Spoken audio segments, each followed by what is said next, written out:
அடுக்கு 1 கல்லூரிகள்.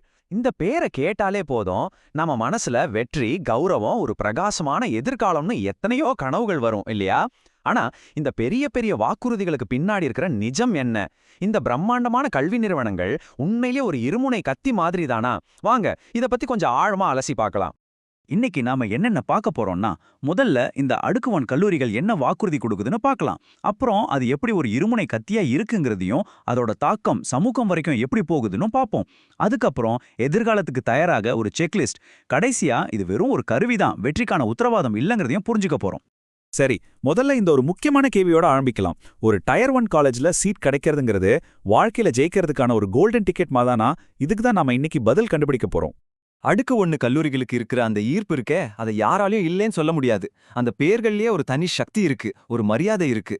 உதாரணத்துக்கு ஹார்வர்டுன்னு சொன்னாலே போதும், உலக அளவுல அதுக்கு ஒரு அங்கீகாரம் இருக்கு. இல்லனா எம்ஐடியை எடுத்துக்கோங்க. டெக்னாலஜி, சயின்ஸ்னு வரும்போது உலகத்துக்கே அதுதான் டாப்பு. ஆக்ஸ்போர்ட் மாதிரி பெயர்கள் எல்லாம் வரலாறு மற்றும் கல்வி பெருமையோட சின்னமாவே இருக்கு. இந்த ஈர்ப்பு தான் பலரையும் இந்த நிறுவனங்களை நோக்கி இழுத்துக்கிட்டு வருது.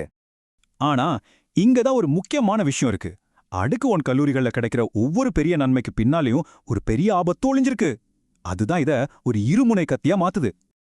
அடுக்கு 1 கல்லூரினா என்னன்னு முதல்ல தெளிவா புரிஞ்சுக்கலாமாங்க. இது உலக தரவரிசையில முன்னணியில இருக்கிற தீவிரமான ஆராய்ச்சிகளை பண்ற அப்புறம் ரொம்ப பெரிய நற்பெயர் கொண்ட ஒரு பல்கலைக்கழகம். இப்போ நீங்க பார்க்குற இந்த அட்டவணை தான் நம்ம இன்னைக்கு பேச போற விஷயத்தோட மையம்னே சொல்லலாம். இதுல கல்வி, நெட்வொர்க்கிங், நிதி, வேலை வாய்ப்புன்னு எல்லா முக்கியமான விஷயங்கள்லயும் அடுக்கு 1 கல்லூரிகளோட நல்லது கெட்டது என்னன்னு தெளிவா பிரிச்சு போட்டிருக்கு.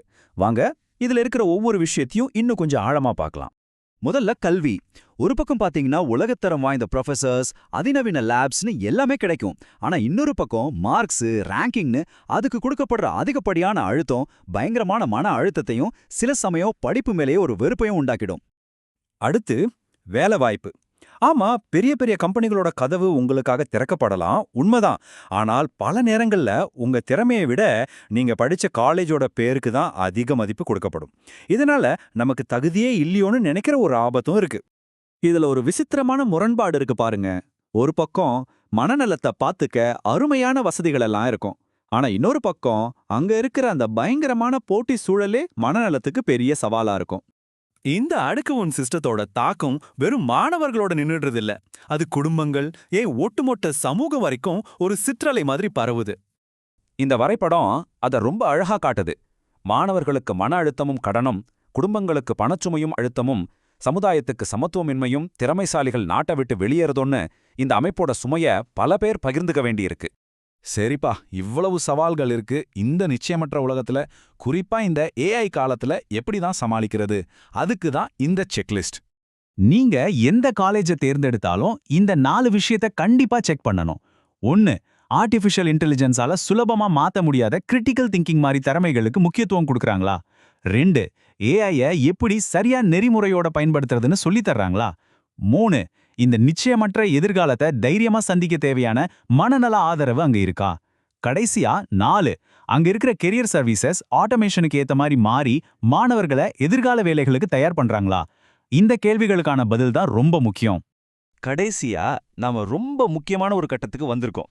ஒரு டிகிரிங்கிறது உங்க வெற்றிகரமான வாழ்க்கையோட ஒரு பகுதி மட்டும்தான். அது ஒரு கருவிதானே தவிர அதுவே ஒரு உத்தரவாதம் கிடையாது. சத்யா நாதெல்லாவை எடுத்துக்கோங்க. அவர் தன்னோட அடுக்கு 10 கல்வியை பயன்படுத்தி மைக்ரோசாஃப்டோட சிஇஓ ஆனாரு. ஆனா அதே சமயம் குடும்பம், ஒர்க் லைஃப் பேலன்ஸ் இதுக்கெல்லாம் முக்கியத்துவம் கொடுத்தாரு.